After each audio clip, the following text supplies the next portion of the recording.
तुमचा भगवान श्रीकृष्ण परमात्मा माझा मित्र आहे.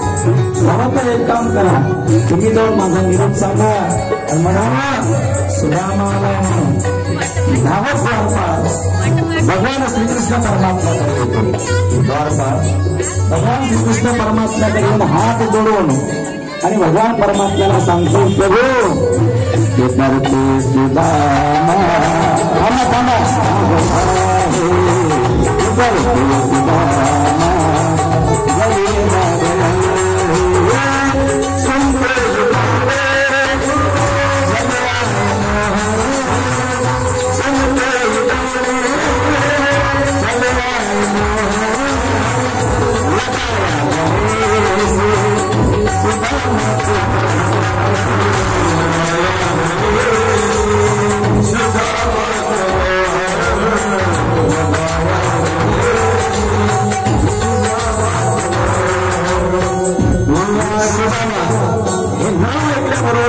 कृष्ण परमात्म्याला राहायला गेलेला आहे.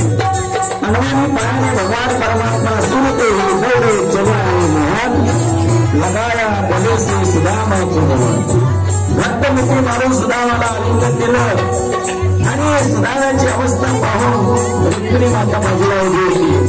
रुक्मिणी माता काय विचार करते ऐका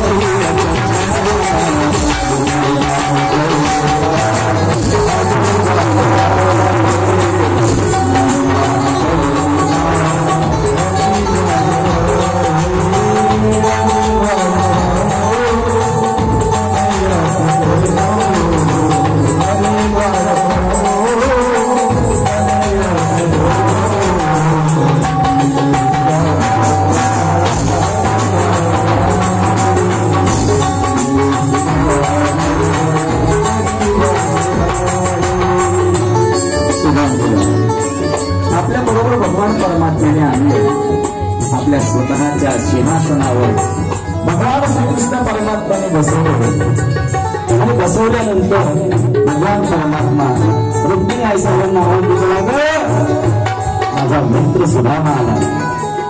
भगवान परमात्म्याच्या सद्गतीत अंत करून होतोस का एवढे दुःख मी त्याला दिले मला विसरला नाही. सुदामा मला भेटण्याकरता आलाय सांगितलं जा पाणी घेऊन ये. रुक्मिणी माता पाणी आणेपर्यंत भगवान परमात्म्याला राहून गेलं नाही. सुदामाचे पाय भगवान परमात्म्याने पाहिले रक्त भगवान झालेले पाय होते. डोळ्याच्या अश्रूने भगवान परमात्मा सुदामजीचे पाय होता.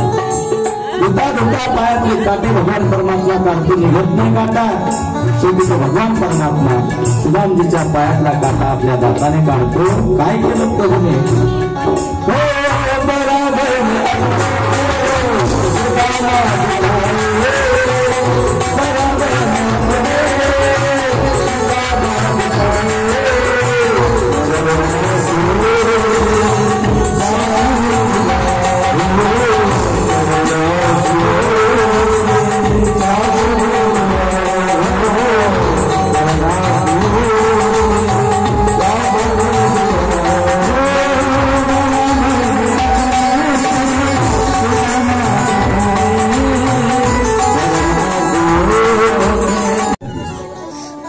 चर्चा चालू झाल्यानंतर सुदामजी विचारतात कन्हैया बोल सुदामा अरे तुझं लग्न झालं.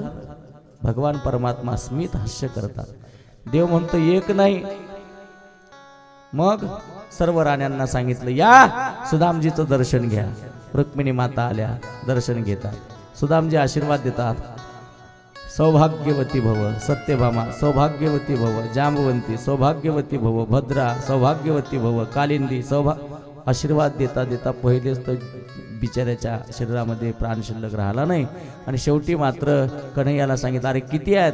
काळजी करू नको सुदामा 1% झाल्या नाही 16,108 आहेत. शेवटी सुदामा म्हणतो अरे काहीतरी पर्याय कर. सांगितलं सर्वांना एकदाच हात जोडा. आणि सुदामाला सांगितलं एकदाच आता संध्याकाळची वेळ झाली. आणि संध्याकाळची वेळ झाल्यानंतर सुदामाजी आणि भगवान श्रीकृष्ण परमात्म्याला जेवणा करता त्या ठिकाणी वाढण्यात आलं. आता देवाचं घर आहे. जिकडे तिकडे द्वारिकाही सुवर्णाची होती. ताटाला सोन्याचा पाट, ताटही सोन्याचं, बसण्याकरता पाटही सोन्याचं, सगळं सगळं काही सुवर्णाचं. आणि जेवणाकरता पदार्थ किती हो, ज्याच्या बायका 16,108 आहे त्याचे पदार्थ किती, एकीने एक जरी पदार्थ केला तरी 16,108 पदार्थ जेवणामध्ये जेवण्याकरता बसते. वैश्वदेव झाला, भगवंत म्हणता सुदामा कर सुरू. घास मोडला, सुदामा घास आपल्या मुखामध्ये घालणार, तेवढ्यात आपल्या लेकरांची आठवण झाली. 4 दिवसापासून ते लेकर उपवासी होते. सुदामाजी त्यांच्या व्यवस्थेकरता इथे आला होता. आता त्या बाळांची आठवण झाली. भगवंताने इशारा केला ऐसा रुक्मिणी मातेला, अगं जा सुदामजीच्या घरी धनधान्याची कमतरता पडू देऊ नको. विश्वकर्म्याला आंतरिक आणि आज्ञा दिली, जा रे, माझ्या द्वारिकेपेक्षाही माझ्या भक्ताची आणि नगरी ही श्रेष्ठ असली पाहिजे. विश्वकर्म्याने रातोरात सर्व गाव सोन्याचं करून टाकलं सुदामजीचं. आणि लक्ष्मी आईसाहेबाने एवढी सुंदर कांती सुशिला मातेला दिली, धनाची काही कमी नाही, सगळ्या गोष्टी मोबलक देऊन टाकल्या.